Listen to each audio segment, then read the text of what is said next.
కాంగ్రెస్ ప్రభుత్వం ప్రవేశపెట్టిన బడ్జెట్లో విద్యారంగానికి నిధుల కేటాయింపులో తీవ్ర అన్యాయం. ప్రజా ప్రభుత్వంలో విద్యారంగం అభివృద్ధికి నోచుకోదా? బడ్జెట్ సవరించి విద్యకు అధిక నిధులు కేటాయించాలి. ఏఎస్ఎఫ్ రాష్ట్ర అధ్యక్ష కార్యదర్శి కసిరెడ్డి మణికంఠారెడ్డి, పుట్ట లక్ష్మణ్. తెలంగాణ రాష్ట్ర ప్రభుత్వం ప్రవేశపెట్టిన బడ్జెట్లో మొత్తం 2,91,159 కోట్లలో విద్యారంగానికి 21,292 కోట్లు కేటాయించడం జరిగింది. అంటే 7.3% నిధులు కేటాయించడం జరిగింది. అంటే ఈరోజు విద్యారంగానికి ఏమాత్రం ఈ నిధులు సరిపోవు. ఈరోజు కాంగ్రెస్ పార్టీ చెప్పినటువంటి ఎన్నికల మేనిఫెస్టోలో అధికారంలోకి వచ్చిన తర్వాత విద్యారంగానికి 15% నిధులు కేటాయిస్తామని చెప్పేసి ఈనాటి ముఖ్యమంత్రి రేవంత్ రెడ్డి గారు అనేక ఎన్నికల సందర్భాల్లో ఎన్నికల సభలలో చెప్పినటువంటి మాట వాస్తవం. కానీ ఈరోజు ప్రజాప్రభుత్వం ఏర్పడినటువంటి సందర్భంలో ఈరోజు ప్రవేశపెట్టిన బడ్జెట్ లో విద్యారంగాన్ని పూర్తిగా మొండి చేసి చూడడం జరిగింది.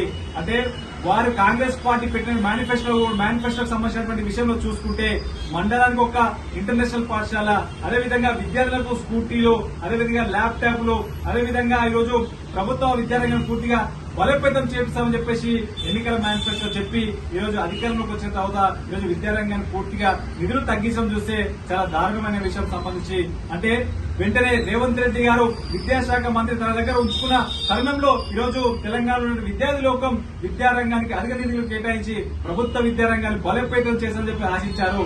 కానీ ఏదైతే విద్యార్థి లోకం ఆశించినటువంటి రీతిలో ఈరోజు తెలంగాణ ప్రభుత్వం బడ్జెట్ లో విద్యారంగం నిధులు కేటాయించలేదు. అంటే కేవలం ఈరోజు నామమాత్రంగా తూతూ యంత్రంగా ఈరోజు సంబంధించినటువంటి నిధులు కేటాయించి మరొకసారి ప్రభుత్వ విద్యారంగాన్ని పూర్తి నిర్వీర్యం చేసే పద్ధతిలో ఈరోజు కాంగ్రెస్ ప్రభుత్వం వ్యవహరిస్తా ఉన్నది. అంటే ఏదేమైనా ఈరోజు రాష్ట్రంలో ఉన్నటువంటి రాష్ట్ర ముఖ్యమంత్రి రేవంత్ రెడ్డి గారు వారే విద్యాశాఖ మంత్రిగా కొనసాగుతున్నారు. కాబట్టి తక్షణమే ఏదైతే ప్రవేశపెట్టిన బడ్జెట్ ను సవరించి ఏదైతే విద్యారంగానికి కనీసం 20% నిధులు కేటాయించే విధంగా చర్యలు తీసుకోవాలని చెప్పేసి మేము అఖిల భారతీయ విద్యాసంఘంగా డిమాండ్ చేస్తాం.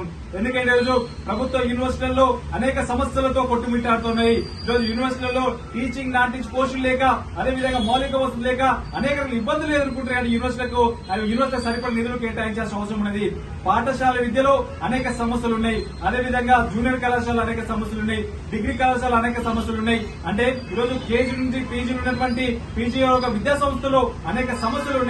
ఈ సమస్యలకు సంబంధించినటువంటి పూర్తిగా పరిష్కారం కావాలంటే ఖచ్చితంగా 20% నిధులు కేటాయించిన రోజు రాష్ట్రంలో ఉన్నటువంటి విద్యారంగ సమస్యలు పరిష్కారం అవుతాయి. కాబట్టి రేవంత్ రెడ్డి గారు ఆ రకంగా ఆలోచన చేసి వెంటనే కేటాయించినటువంటి విద్యారంగం కేటాయించినటువంటి బడ్జెట్ లో సవరించి వెంటనే కనీసం 20% నిధులు కేటాయించి ఈ రోజు తెలంగాణ రాష్ట్రంలో ఉన్నటువంటి విద్యారంగాన్ని కాపాల్సిన బాధ్యత రాష్ట్ర ముఖ్యమంత్రి రేవంత్ రెడ్డి గారి పైన చెప్పేసి అఖిల భారత విద్యాసంఘంగా మేము భావిస్తా ఉన్నాం.